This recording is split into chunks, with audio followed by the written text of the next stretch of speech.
Hello, so welcome everybody to case 2. We'll be talking about early stage hormone receptor positive HER2 negative breast cancer. I'm Kevin Kalinsky. I'll be moderating this session. We are fortunate to have a great group of docs to talk us through this case. Laura Freedman, who's a radiation oncologist at the University of Miami. Welcome, Dr. Freedman. Terry Mamounas from UF Orlando Health is a surgeon. Dr. Mamounas, thank you for joining us. And Dr. Lauren Nye, who's at University of Kansas, who's a medical oncologist. Thank you for joining, Dr. Nye. So to get things going, this is a case of a 36-year-old premenopausal woman who was found to have an abnormality on mammographic screening. She has breast imaging, which is a 3.5 centimeter left breast mass with no suspicious axillary nodes. A breast biopsy is performed and it confirms that there's an invasive ductal adenocarcinoma, ER 100%, PR 100% with a grade 2 tumor that was HER2 0. She's thinking about breast conservation therapy. And she does not have a contributory past medical history, and she has a maternal grandmother who died of ovarian cancer and a maternal aunt with breast cancer in her 60s. She has genetic testing, which is negative.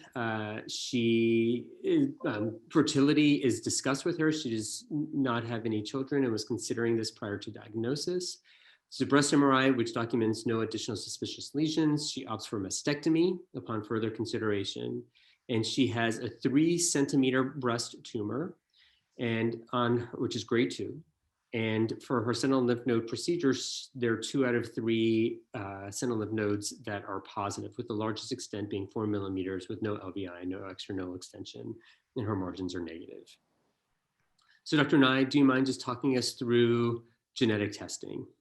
Absolutely. So this individual meets criteria for genetic testing, both on her age alone, being 36 years old, as well as she has a family history of ovarian cancer in her maternal grandmother. Most of us follow the NCCN guidelines for determining who would meet criteria for genetic testing, but there's also the American Society of Breast Surgery recommendation that all women with a diagnosis of breast cancer should be considered for genetic testing. When doing genetic testing, a stat panel can frequently be requested from most labs, and as long as you have the counseling and testing up front, this shouldn't delay treatment because testing could usually be completed within 7 to 10 days. And it is important because the interpretation can impact shared decision-making for the treatment plan. When you're interpreting genetic testing results, it's important to understand that a pathogenic or likely pathogenic mutation is considered positive, while a variant of unknown significance is not clinically actionable. It just really means there's a different spelling of a gene, but it is not known to cause cancer. And then likely benign or benign variants are considered normal or negative. For pathogenic or likely pathogenic variants or mutations in a breast cancer-related gene, this may impact treatment decisions such as surgery, adjuvant therapy, or chemotherapy. Next slide. So the patient indicates that she will take chemotherapy if it's absolutely necessary. That will be difficult for her to take some time off work for chemotherapy. So the discussion about sending a genomic assay is talked about with her. And before moving on with the slide, we were going to talk a little bit about the data just recently presented at San Antonio, the responder data, which I'll go through these slides and discuss some of these data. So responder is a study for patients who were 18 years or older, who had a hormone receptor positive and HER2 negative breast cancer with 1 to 3 lymph nodes involved. And patients must have been able to receive adjuvant taxane and or anthracycline-based chemotherapy and must have gone axillary staging by sentinel lymph node biopsy or axillary lymph node dissection. So if patients had a recurrence score that was greater than 25, they were off study and they were recommended to receive chemotherapy followed by endocrine therapy. But if the recurrence score was 0 to 25, they were randomized to receive endocrine therapy alone or chemotherapy followed by endocrine therapy for a total sample size of 5,000 patients. And you can see the stratification factors are listed here. So in the overall population, when you look at invasive disease-free survival by treatment arm, the arm that's at the top is chemotherapy followed by endocrine therapy, and that 5-year IDFS was 92.4%, and for the endocrine therapy alone arm was 91%, and with a hazard ratio of 0.81, with a p-value of 0.026.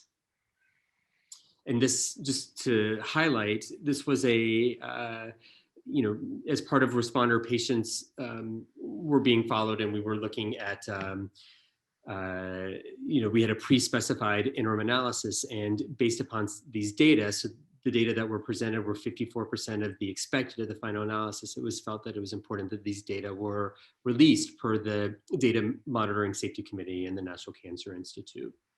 And the reason that that determination was made is when looking at different modeling, and this was a pre-specified analysis, the box that's highlighted in red demonstrated there was a statistically significant interaction between chemotherapy and menopausal status, meaning that patients that there was a chemotherapy benefit for IDFS, and there was a differential effect that was seen based upon menopausal status. So some of the baseline characteristics are described here. You can see when we break it out by menopausal status that in the premenopausal group, only 8.5% were less than age 40, and about 30% of those who were quote unquote premenopausal were 50 to 59. You can see that about a little less than 60% of patients had a recurrence score that was 14 to 25. Other things to highlight is about a third of patients had sentinel lymph node biopsy only. Only about 9% of patients had 3 nodes involved, and only about 10% of patients had grade 3 tumors.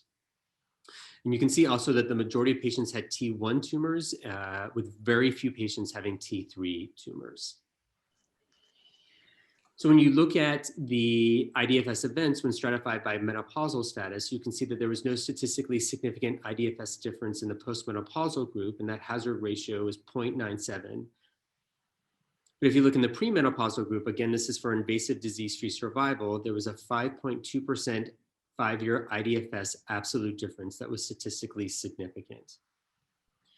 And these tables are just describing the sort of events that we're seeing. And this is describing the first event, right? So when you're looking at the first IDFS event being a distant recurrence, in the postmenopausal population, that was only 27% of the overall events that we're seeing in the postmenopausal group. And there was no numeric difference in the absolute rate of distant recurrence as the first site in this population. And you can see in the premenopausal group that about 50% of patients had distant events as the first site. And if you were to look at the numeric rate of having a distant event as the first site, it's about a 2-to-1 ratio of those who received endocrine therapy alone versus chemotherapy followed by endocrine therapy. And the absolute difference in distant recurrence at the first site was 2.9%. So then if you look at the forest plot by menopausal status, and we incorporate factors like age and grade and tumor size and the number of nodes and the type of axillary procedure that they had, and the recurrence score dichotomizes 0 to 13 or 14 to 25, there was no subgroup who seemed to benefit from the addition of chemotherapy. And this is different than the premenopausal group. And you can see in the interaction p-value that there was no difference where essentially across all of these categories, there was a benefit for chemotherapy in the premenopausal group. And, one of the questions that has really come up is what's the role of the benefit that we're seeing from chemotherapy being the ovarian function suppression effect.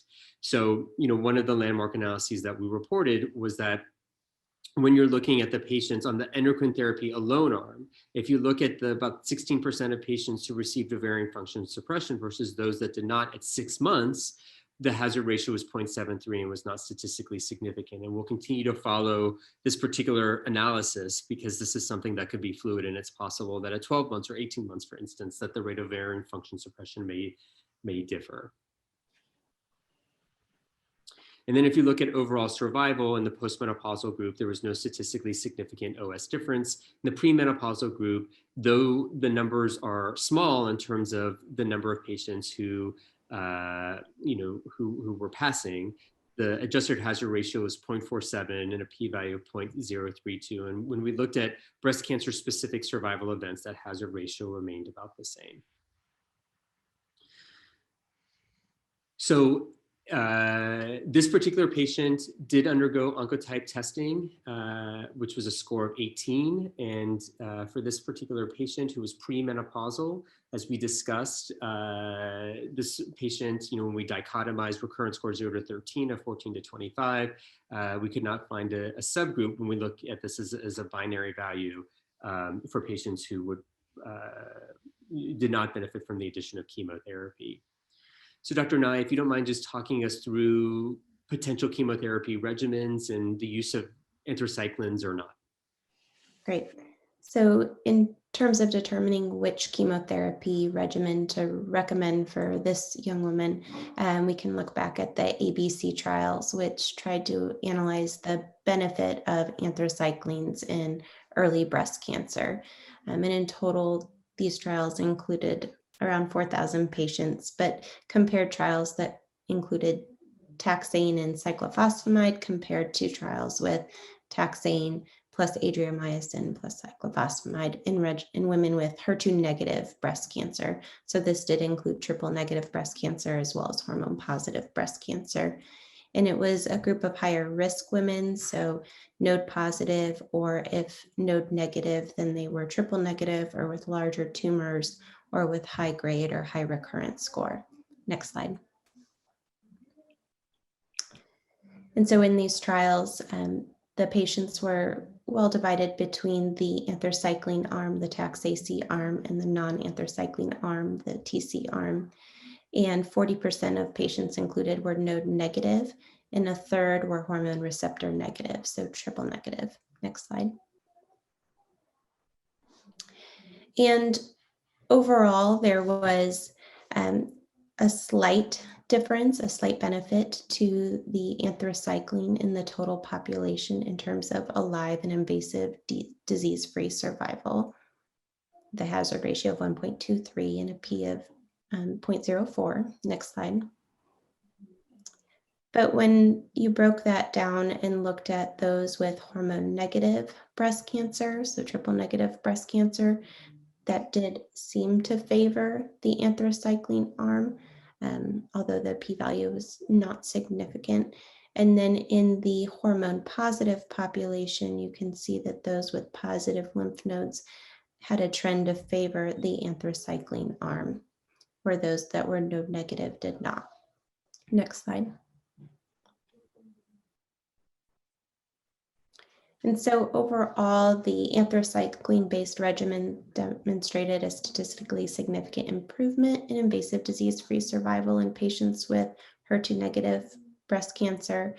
The benefit appeared more meaningful in those that were triple negative or hormone receptor positive with positive lymph nodes.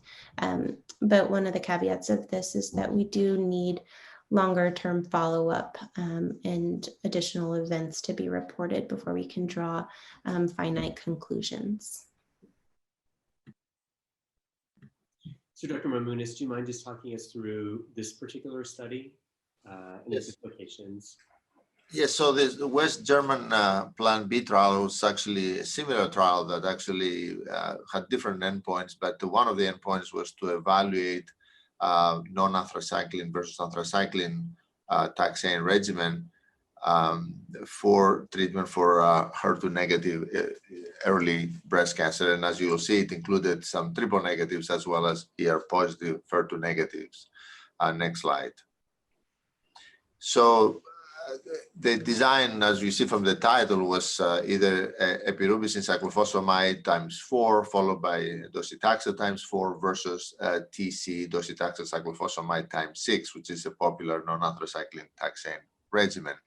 When you look at the patient characteristics, you see that premenopausal patients made about 35% of the population, and about 55% to 57% were postmenopausal, and the NA categories that they could not be put in one or the other. In terms of pathologic nodal status, you can see about close to 60% of the patients were node-negative, pathologically node-negative, and the majority of the others, about a third, were pathologically N1, with a small proportion being PN2 and PN3. And in terms of hormone receptor status, the majority of the patients were actually hormone receptor positive, as we can see, about 81, 82%, and about 17 to 18% were hormone receptor negative. And grade-wise, we see again about 2/3 about grade 1 or 2, and about a third were grade 3.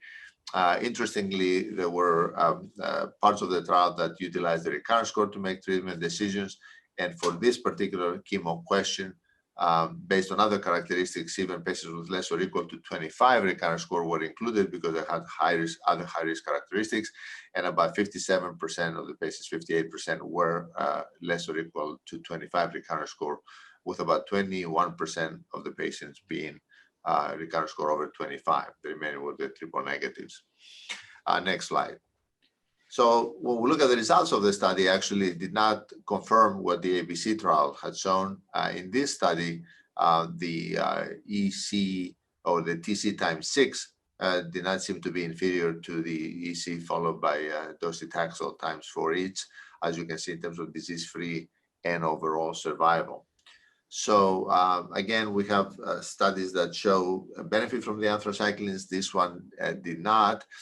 Again, I emphasize that this was a study with a lot of patients being ER positive and some being node-negative, which is not necessarily discordant for what the ABC trials have shown. But for this particular patient, for example, who was ER positive, premenopausal, you could argue that TC could have been as good as the anthracycline-based and taxane-based regimen, as particularly as it relates to the West German study trial. Next slide, I think that's. Thank you. So this particular patient opted for TC, and she received it for 4 times, and she underwent scalp cooling. Before moving on, Dr. Nye, I'm curious, so if you were to think about, for this particular patient, the systemic therapy that you would choose, again, a young woman who had a 3-centimeter tumor and she had 2 lymph nodes involved, do you also think that you would have selected TC? And if so, would you have done it for 4 times, or would you have thought about doing it for 6 times? And at what point do you decide whether to do 4 or 6? So for this patient in my practice, I probably would have talked to her about an anthracycline-based regimen, Dostan's ACT, as my recommendation. But I would take into consideration that if scalp cooling was very important to her, we'll talk about that it's probably more effective in those non-anthracycline-based regimens. I always talk about that there are additional risks to the anthracycline, and the benefit is probably minimal. And there really are many women out there that when you explain the risks and benefits of the anthracycline, that would select to not receive the anthracycline. So I don't think there's a wrong choice here. But in clinic, I would probably be recommending the anthracycline-based regimen. I do tend to use TC times 4 over TC times 6 in most instances. I think in this patient, if she opted out of the anthracycline, I would probably still lean towards the TC times 4 with the discussion of considering ovarian suppression. Right. So you'd mentioned the scalp cooling. Do you mind just talking us through this in a little bit of detail and some of the data surrounding it? So we've gotten a lot of supportive data for these scalp cooling systems over the last few years. And there is a difference between the cooling systems, which usually involves some dry ice in a whole kind of machine to keep the scalp cool, versus a manual cold cap. And I will say in clinic, the cooling systems are much more effective than the manual cold cap, it seems. But the cooling systems do have FDA clinical trial data, FDA clearance, and they provide a continuous, consistent cooling. They're typically worn prior to the initiation of chemotherapy and for so many hours after chemotherapy, depending on the regimen. They can come at a high out-of-pocket cost for patients, so they're not usually covered by insurance, which can be a limitation for many patients. But they can be very effective, especially in those non-anthracycline-based regimens. And so down in the bottom right, you can see kind of the effectiveness, which in most of the studies was measured as 50% maintained 50% of their hair. But in those that received only taxane, they had very high success, so 89% success, compared to those that received an anthracycline, where it's about 47% success. But overall, I've seen a lot of women, especially with the non-anthracycline based regimens, keep their hair. And I do think it provides some survivorship benefit to them in terms of tolerating chemotherapy and kind of the mental strain of hair loss. Next slide. So before moving on to this question about, in a patient with 2 or 3 nodes and thinking about mastectomy, giving post-mastectomy radiation and going through some of these data, Dr. Nye, I was wondering about just at your institution, whether in the era of COVID, if you guys are utilizing scalp cooling, and if so, if there's a preferred method of doing that. Well, you hit the frustration on the head. We are not allowing visitors in our treatment area right now, and we do not have a scalp cooling system as part of our standard in our chemotherapy suites. And so the patient does have to bring her own system and apply it and exchange everything continuously through chemo. They can be dropped off at the door, and we have staff that will help them get up to the chemo suite. But it has been much more difficult in light of COVID because they don't have the support that it really takes. They take a lot of work and a lot of effort. That being said, I haven't had anyone regret doing that yet, or been deterred by that if they really wanted to do it. But it has been a point of frustration. Yeah, agreed. Exact same experience. So Dr. Freedman, if you wouldn't mind just talking us through post-mastectomy radiation, and then maybe even just talking a little bit about reconstruction and the timing of that in association with radiation. Sure. So post-mastectomy radiation, it's pretty clear certain patients that need the radiation, but some of the situations are a little bit less clear. And over the years, that 1, 2, or 3 lymph node positive group is one of those. There was a study that was published, a consensus guidelines back in 2017. This happens to be one of the publications here, but it was really linked through. What's great is that it was a combination of the Society for Surgical Oncology, as well as ASTRO, as well as ASCO. So it's related to not only the radiation oncologists and their feelings towards post-mastectomy radiation, but also the multidisciplinary comprehensive team of the surgeons and the medical oncologists. It was published simultaneously in all of our journals, so it could reach a broad population of physicians involved. So it's a great guideline, and I share it with my patients, and it's some of the information's on the next set of slides here. This set of guidelines was based on the EBCTG guidelines, specifically the main trial from the early breast cancer trialist collaborative group on 10-year recurrence and 20-year breast cancer mortality, meta-analysis on over 8,000 women in 22 randomized trials. So the data is really solid and excellent to use. So local regional recurrence in terms of breast cancer mortality, any cancer mortality in table form, and you can see the role of post-mastectomy radiation. So this is divided up in terms of nodal status, negative versus positive, and then the positive nodes are further divided into 1 to 3 positive and 1 to 3 positive plus systemic therapy. And you can see for the 10-year local recurrence risk, there is a statistically significant benefit for all patients who had nodes positive. And like I said, these are 1 to 3 node positive groups. They were anybody who had a node involved, even if you had systemic therapy, had a benefit. In terms of the 20-year breast cancer mortality, once again, as long as you had nodes positive, you had a statistically significant benefit. And I think that that's really important to point out, that anybody who has any nodes positive was seen to have benefit in terms of these outcomes. The any cause mortality, not as much, but 20-year breast cancer mortality and local recurrence risk was significantly benefited by the post-mastectomy radiation. Next. In terms of the graphic representations, this is the group of women who were 1 to 3 node positive, over 1,300 women. To the left is the local regional recurrence, and you can see the no radiation arm with a significant increase over the radiation arm, 20% approximately versus just under 4%. In terms of the any first recurrence, again, a significant separation of the curves, more than 10%. The 10-year gain was 11.5%. And in terms of breast cancer mortality, saving lives, the 20-year gain was about 8% by adding radiation in the group of women with 1 to 3 lymph nodes positive.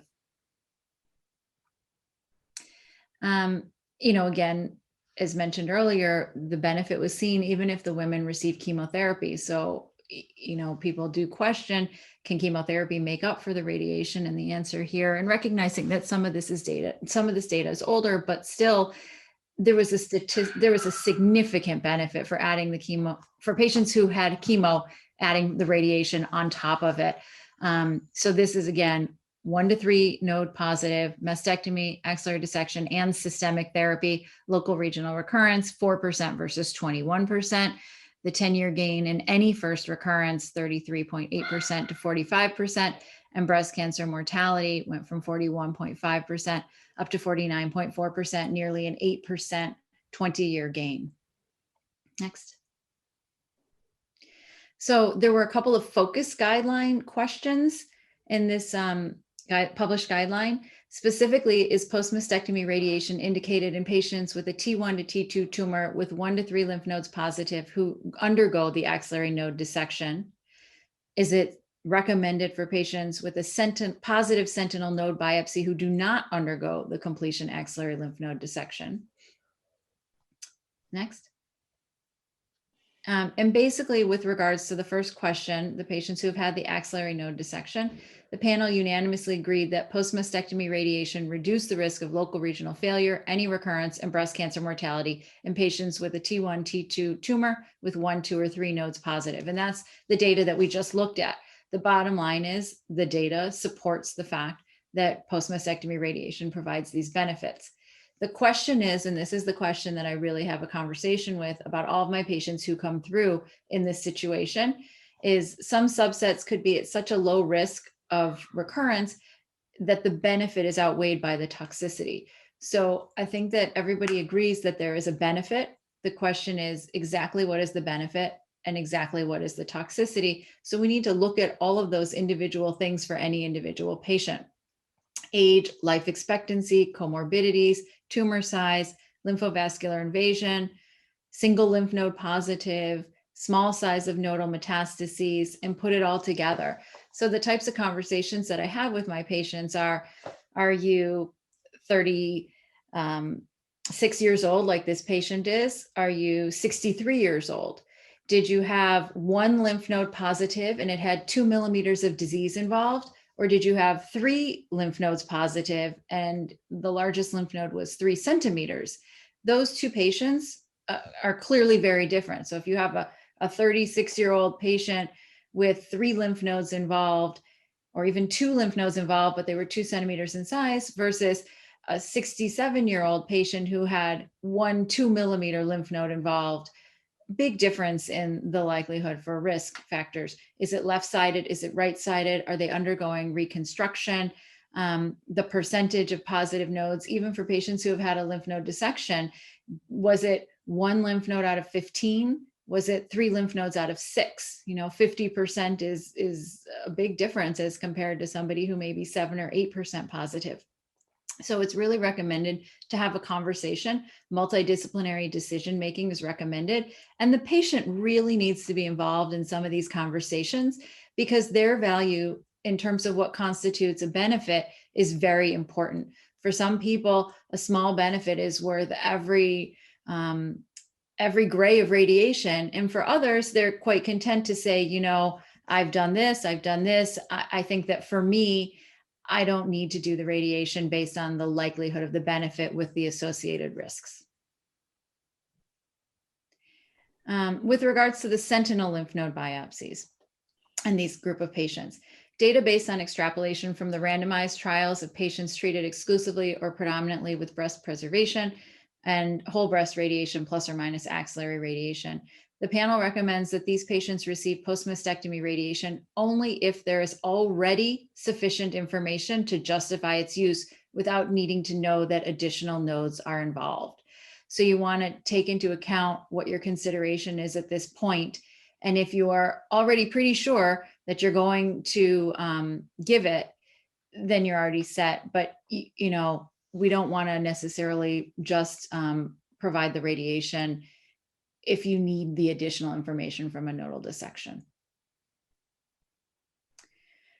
So clearly, patients do benefit if they are lymph node positive from radiation. There's a local recurrence benefit. There's an overall survival benefit. I'm not going to delve into it too deeply because it doesn't relate to this patient.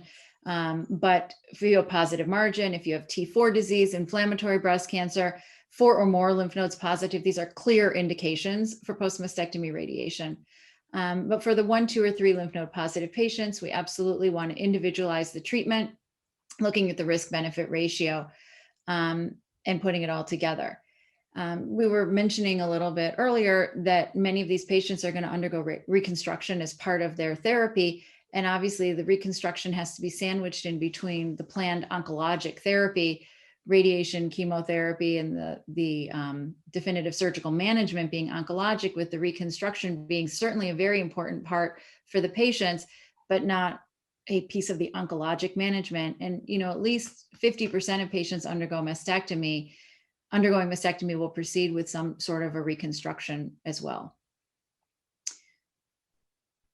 So just a couple of slides talking about this. There's been a paradigm shift in the United States in terms of breast reconstruction. Immediate breast reconstruction rates increased from 20.8% in 1998 to nearly 38% in 2008, with a 78% increase overall, about 5% per year.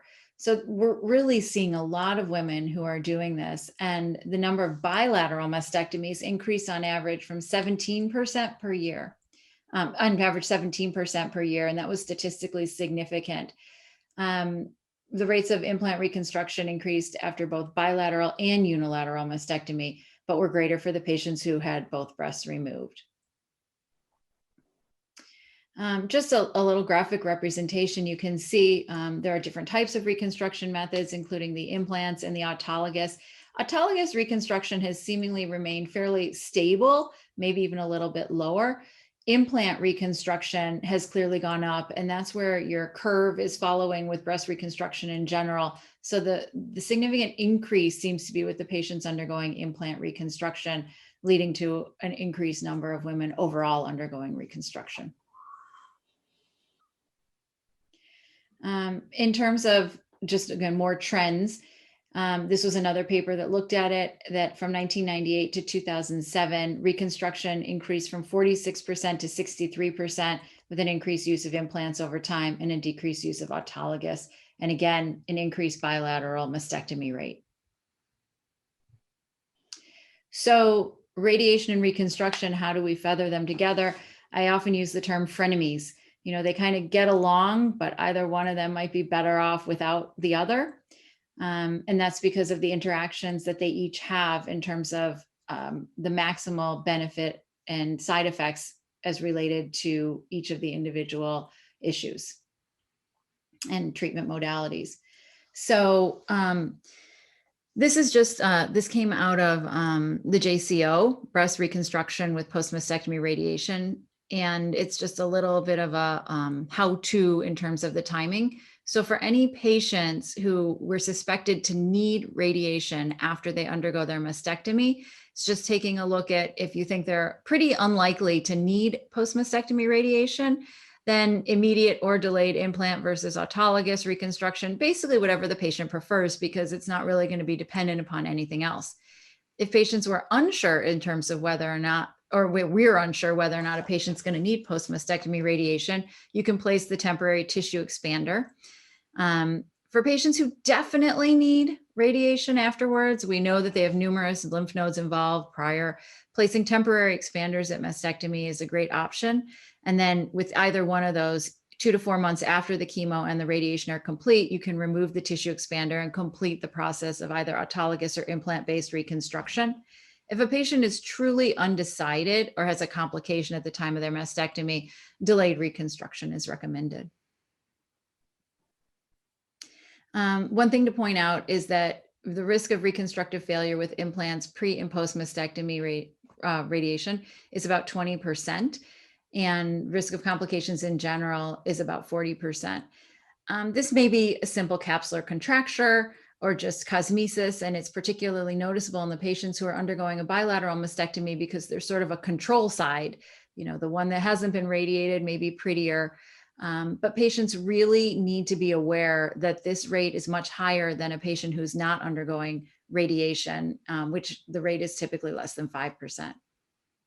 So it doesn't mean they shouldn't have the reconstruction, but they just need to be aware of the potential complication or even failure rate. Next. Yes.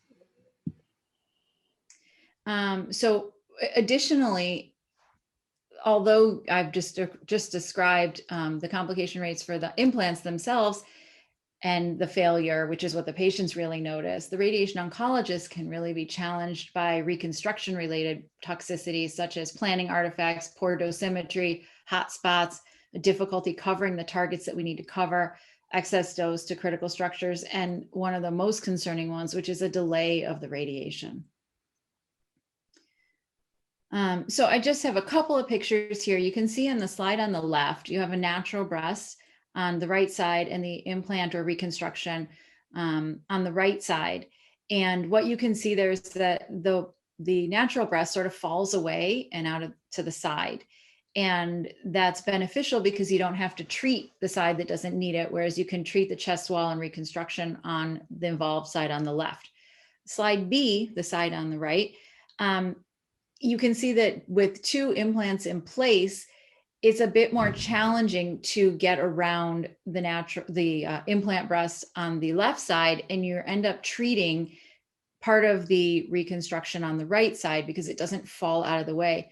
When patients have expanders in place, you can frequently deflate, and that's helpful. But when patients are going straight to immediate reconstruction with implants, it can be a real challenge. You can also see that that angle can also affect where the heart is sitting and provide some additional difficulties in minimizing dose to the heart, which is certainly a critical structure, especially in a patient like this, a young woman. Next. So I think this is just my final slide here, very briefly with some of the dosimetry. I just wanted to be able to point out that conventional treatment with photons has been a bit more challenged over time, but the protons are able to help with even the last slide that I showed. The protons come in at a different type of an angle, actually straight on, but the way the dose is deposited, it stops. And so you can see with the left half versus the right half, how the dose really hugs the breast implant itself and minimizes dose to the contralateral breast. And if you can imagine, it would do the same thing, hugging around the heart. And so we are able to, luckily, use protons at many facilities now across the country. It's becoming much more prevalent. Still just a tiny amount of the patients receiving radiation, but protons can help us out in terms of some of the challenges with dosimetry when patients do have reconstruction. Thank you. So thank you for reviewing that. So before we move on, just one kind of general question, just going back to this particular case. So again, premenopausal woman, 3-centimeter tumor, hormone receptor positive, HER2 negative, 2 out of 3 sentinel lymph nodes involved.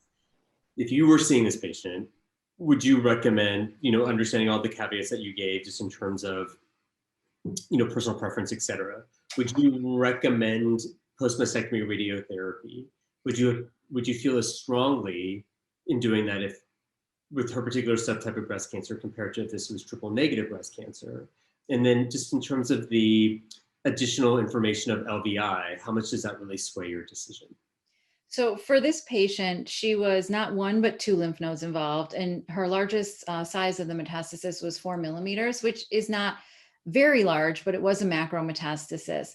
And she only had the sentinel lymph node procedure and was therefore at 2 out of 3 lymph nodes involved. And she's 36 years old with a T2 tumor. So if she had had a 5 millimeter tumor and 1 micromet, my enthusiasm would be lower, particularly if she was older. But with a young patient, 2 lymph nodes involved, macrometastatic disease, and a 3 centimeter tumor, my inclination would be to recommend radiation, or at least a serious consideration for the radiation. Okay. The other comment is also that she did not have an axial dissection. She only had a lymph node biopsy. So you really don't know how many nodes may have been positive more than the 2. So for that particular, you will follow the Amorous, right? Model and treat with radiation. Yeah, absolutely. So I would really firmly recommend that she proceed. If this was a 60-year-old woman, would you would your recommendations hold the same? And then does LVI help sway you for this? Yes, I apologize. I did not add that in. So if she was 60 years old, I would probably still make the same recommendation, in that I do believe the data from the meta-analysis. And so again, it's not 1 lymph node, it's 2. And it's macrometastatic, and it's still just a sentinel lymph node. And I think 60 is still pretty young. It is. If she were 80 and it was the 1 lymph node, maybe not. And if the patient was debilitated, maybe not. Lymphovascular invasion doesn't tend to make a difference for me in terms of swaying me, unless we're really at a border and I'm going to use it to push me one way or another, but it's not going to be a defining factor for me otherwise. But I think even with a 60-something-year-old, I would probably, and again, going back to what Dr. Mamounas said, she didn't have a dissection. If it were somebody who was really on the border and you are looking, a dissection, like going back to the original question, may help guide you. You could consider that, because if you were really not going to do post-mastectomy radiation unless you had an indication that was going to come to you from the additional data from more nodes involved, you could use that information. But also, as mentioned, you know, these women, it's not, when I was training many years ago, and there's a lot of algorithms out there that look at how many lymph nodes were removed and taking into consideration sentinel lymph node positivity, how big the tumor was. LVSI is in some of the algorithms as well, I believe. And it helps you to predict whether or not it would push you over into that 4 or more lymph node positive category, for which we recommend post-mastectomy radiation. But when you take a look at some of the other trials that were more recently published, like the MA20 and Amorous, that look at the tumor in general and the entire patient's picture in terms of higher risk disease and lymph nodes involved, or whether it's an interquadrant tumor, things that just put you at higher risk, those patients benefited from regional, the group of patients that were found to benefit from regional nodal radiation. As in general, I think it becomes a real challenge, and I'll have that conversation with my colleagues as well. We'll say, well, do we really think that their next lymph node is going to be positive? Maybe not, but yet data supports regional nodal radiation in patients who have X, Y, and Z. So there's a lot of data out there to pull from. Great, thank you. So this particular patient did decide to proceed with post-mastectomy radiation, and then the timing of reconstruction was discussed. And then she was recommended to receive adjuvant hormonal therapy. So Dr. Nye, if you don't mind just talking us through the soft text data. So as you had asked earlier, kind of what would I recommend for this individual? I had hinted at ovarian suppression, but some of that is controversial, and we can go back to the soft and text trials. So these were 2 trials looking at the benefit of ovarian suppression to premenopausal women with hormone positive breast cancer. So the text trial on top, you can see all women received ovarian function suppression and then either tamoxifen or exemestane for 5 years. And in the soft trial, there was an arm with tamoxifen alone compared to tamoxifen plus ovarian suppression compared to exemestane plus ovarian suppression. And in both trials, there was around 40 to 47% of women that did not receive chemotherapy, and a little over half of the women did receive chemotherapy. And the follow-up that we have now is at about 8 to 9 years. Next slide. And so we are looking here at the distant recurrence-free survival by cohort, so chemotherapy cohort versus those that did not receive chemotherapy. And what we saw overall is that the ovarian suppression plus exemestane improved the distant recurrence-free interval. And so in the text trial, you can see which all women received the ovarian suppression. There was a benefit to the aromatase inhibitor exemestane. And in the soft trial, there was a benefit to the ovarian suppression compared to tamoxifen alone, especially when it was the ovarian suppression plus exemestane. Next slide. And then this is some additional analysis in the soft trial looking at other variants, which still shows that there was a benefit in terms of freedom from distant recurrence in those women that received chemotherapy. So a lot of this is thought to be a higher risk population that had a greater benefit from ovarian suppression compared to those who didn't need chemotherapy. They were likely at lower risk. And you can see in some of the prior slides as well as this, overall, they just had a much lower risk of distant recurrence. So we didn't see that benefit to ovarian function suppression. Next slide. We do have to keep in mind that ovarian function suppression comes with more significant side effects and toxicity. Vasomotor symptoms are greater. Postmenopausal symptoms such as vaginal dryness and sleep disturbance are going to be greater. And then more, what I always tell patients, concerning side effects to me, such as bone health and cardiovascular health, can be impacted. So we see higher rates of osteoporosis, and keep in mind these are likely in premenopausal young women, so not typically your over 65 population where you're even typically checking for osteoporosis. And then cardiovascular risk factors can be slightly higher in those that go into early menopause from the ovarian suppression. Next slide. And then it's much harder to get women to adhere to toxicity or therapy that has greater toxicity. And so we have to keep this in mind as well. We already know that adherence to adjuvant endocrine therapy is not great. Some studies reporting as terrible as 50%. And usually that is associated with side effects, sometimes cost. The ovarian suppression can be expensive. Communication about side effects and management, as well as the low recurrence risk perception of patients and lack of social support. Next slide. So the patient does decide to undergo ovarian function suppression and anastrozole and develop significant arthralgia and vasomotor symptoms. So one question before moving on, and again, Dr. Nye, not to put you on the spot, but is there any circumstance that you think about extending hormonal therapy if you had this young premenopausal patient who's like 35, for instance, with multiple lymph nodes involved, extending ovarian function suppression in an AI beyond 5 years? I think that's a great question. I've asked it multiple times at national conferences, and I don't get much of an answer because we don't know. I do worry about the long-term effect and complications of continuing that ovarian suppression. I think in the United States, we use a lot more medical ovarian suppression compared to surgery, which is done in other countries, which is permanent. And so some women are left with permanent ovarian suppression. I do prefer to use medical ovarian suppression with a drug like Lupron or Zoladex because it can be stopped if somebody develops severe toxicity. At the end of 5 years, it really depends on their risk. If they're a high-risk individual, I would consider continuing it. But then in other individuals, I would consider stopping it and using something like tamoxifen. For this young woman, she wants to consider future family potentially, and we'll see where those conversations go over the years. But that may be more difficult to start and stop ovarian suppression for her. So I think there's a lot of survivorship issues to consider in that decision. And I usually don't even have that conversation until they make it to 5 years and can prove they can even tolerate that. Right, that makes sense. So you mentioned survivorship. You don't mind just talking us through some of these considerations?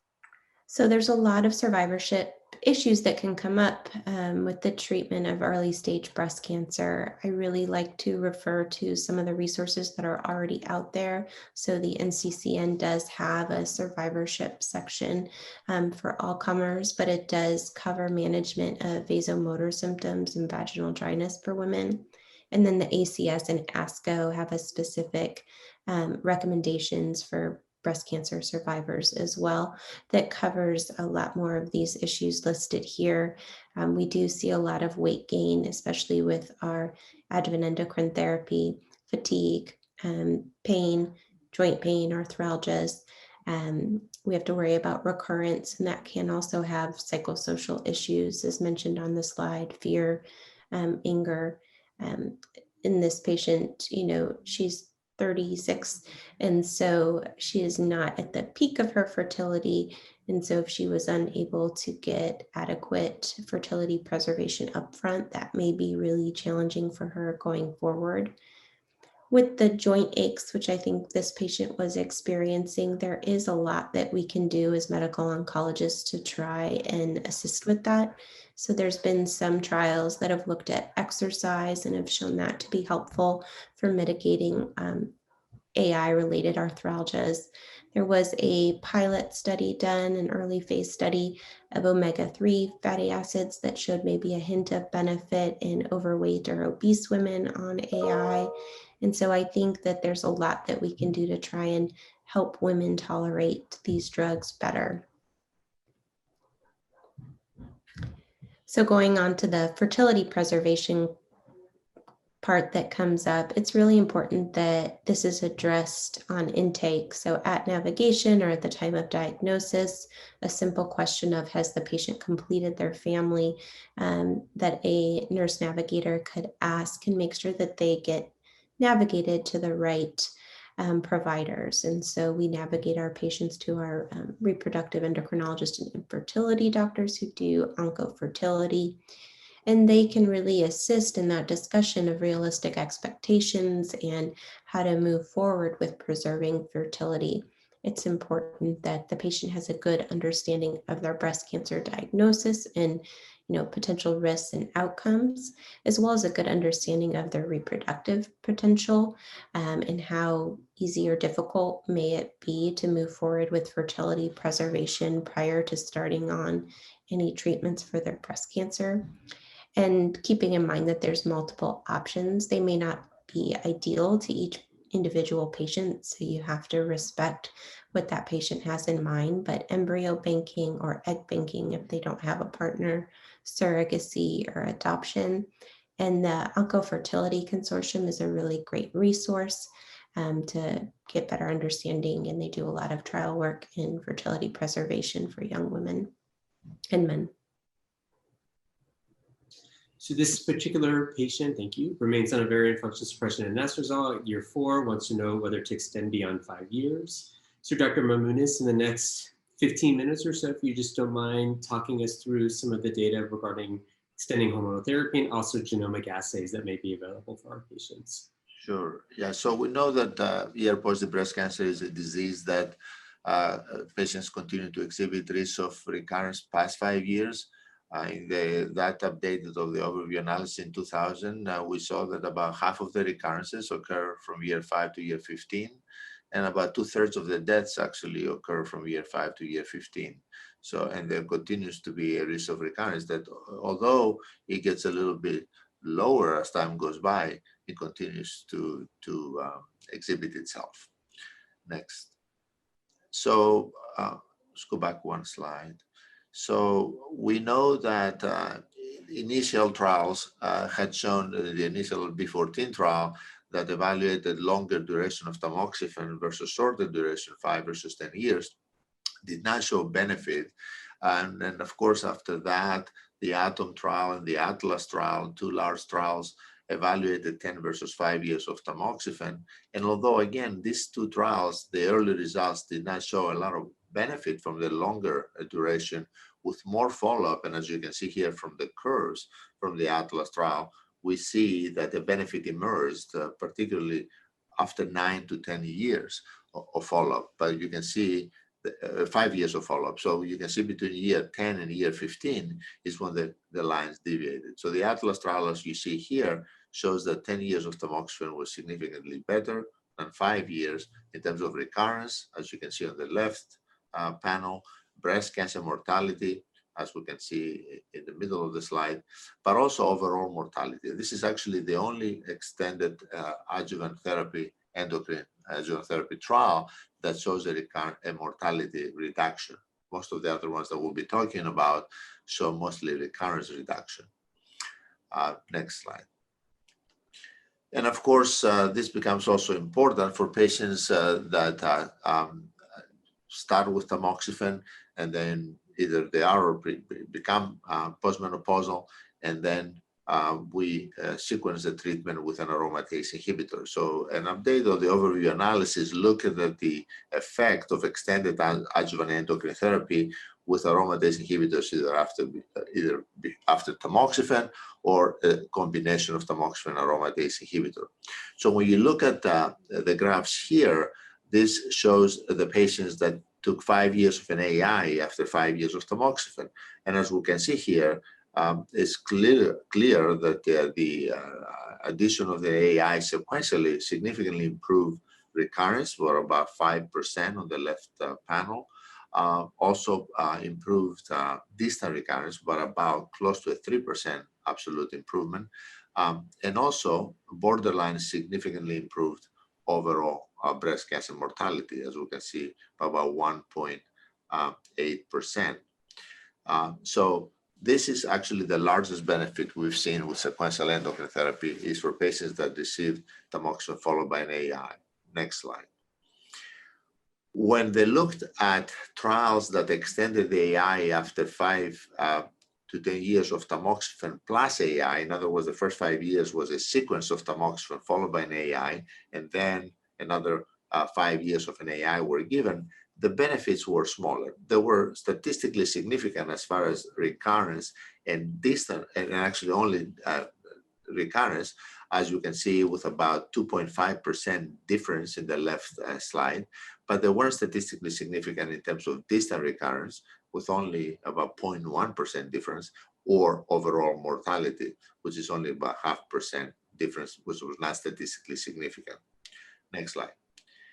And things even get worse if we look at AI longer versus shorter. In other words, if the treatment consisted of 5 years of an AI initially, and you give additional 5 years of an AI, there were no significant differences except for recurrence, and that difference was also small, as you can see here, 1.3%, but it reached statistical significance at 0.02.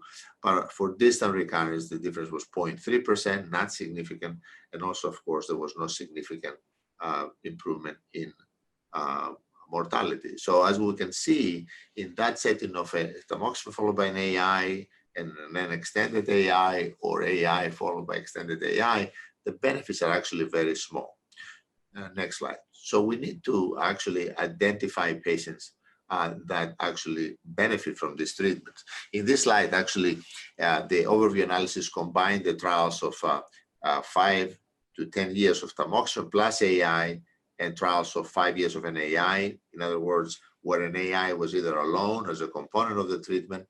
And as you can see, again, significant difference in reducing recurrence by 2.7%, but not significant difference in distant recurrence, about less than 1%, and no significant difference in mortality. So even when you look at these groups together, we don't see a significant mortality reduction. Next slide. So we have to do better in identifying who are the patients that actually have higher risk and need extended therapy, and also potentially who are the patients that actually benefit more or less from extended adjuvant therapy. When it comes to prognosis, the clinical treatment score after 5 years is an algorithm that Docetaxel had created based on the ATTACK trial that looked at some of the clinical pathologic characteristics to be used to define risk of late distant recurrence. And it includes, as you can see here, the age of the patient, number of positive nodes, tumor size, and grade. And this was developed, as I said, in the ATTACK trial, but was validated in the Big 198 trial. And on the left side, you see the score algorithm with some coefficients and the variables. But on the right side in the graph, you see the validation. And you can see when the CTS5 was low in the blue lines, or intermediate or high, you see how much higher the risk of recurrence is. And the solid lines are from the ATTACK trial. The dashed lines are from the Big 198 trial. And you can see the very nice validation of this clinical pathologic algorithm. So if all else fails, you can still use clinical pathologic factors to determine risk of late recurrence. Next slide.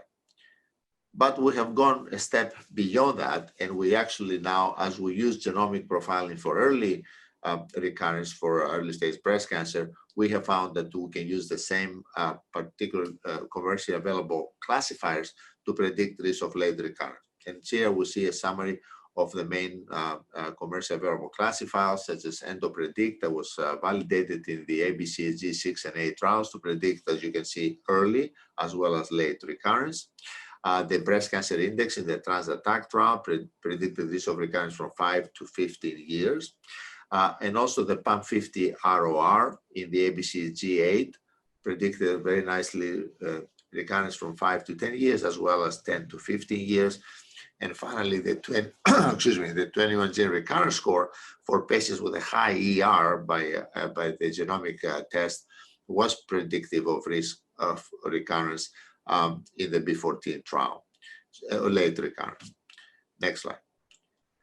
But perhaps more importantly, some of these genomic classifiers, and particularly the part of the BCI, of the breast cancer index, which is the H/I ratio, as we call it, the homeobox 13 interleukin 17B receptor ratio, has been found to be predictive not only of risk of late recurrence, but also of benefit from extended adjuvant endocrine therapy. So this was first applied to the MA17 trial that compared tamoxifen followed by 5 years of letrozole versus placebo. And in that trial, what we can see, when they apply the H/I ratio, patients with high H/I ratio appear to have a higher benefit from the extended IAI therapy, with an absolute benefit of 16.5%, which was statistically significant. And the interaction between the H/I ratio and letrozole treatment was statistically significant. And on the left side, you see the bars at the bottom, looking at the very little benefit in the low H/I, but substantially more benefit in the high H/I. Next slide. So this was the first demonstration of that, but then this was also demonstrated again in 2 other trials. The first one here, we see the TransAtom trial that actually looked at the benefit of high BCI from extended tamoxifen. Remember that the ATOM trial was 5 versus 10 years of tamoxifen. And the overall benefit, as you can see, has a ratio in node-positive patients, which was this analysis was based, of 0.88. So there was about a 12% reduction with 10 versus 5 years. But when you look at the BCI low patients, there was no evidence of benefit with a hazard ratio of 1.07 and wide confidence intervals, of course. But the BCI high on the bottom with the red bar, we see that there was a significant reduction. The hazard ratio was 0.35, so it was a 65% reduction in favor of the extended tamoxifen. And on the right side, we see this in a bar graph in terms of absolute benefits. The overall absolute benefit for no-positive patients was 4.7%, but it was essentially minus 0.2 for the BCI low and 10.2% for the BCI high. So another demonstration with tamoxifen here that the extended therapy benefit can be predicted with a BCI H/I ratio. Next slide. And more recently, at the ASCO meeting in this year, we saw the results of another trial, the IDEAL trial, which is a trial conducted in the Netherlands that also investigated the duration of extended letrozole. Again, patients either took tamoxifen for 5 years and aromatase inhibitor for 5 years, so the sequence, and then they were randomized to letrozole for 2.5 years or letrozole for 5 years. So 2 extended adjuvant therapies of different duration.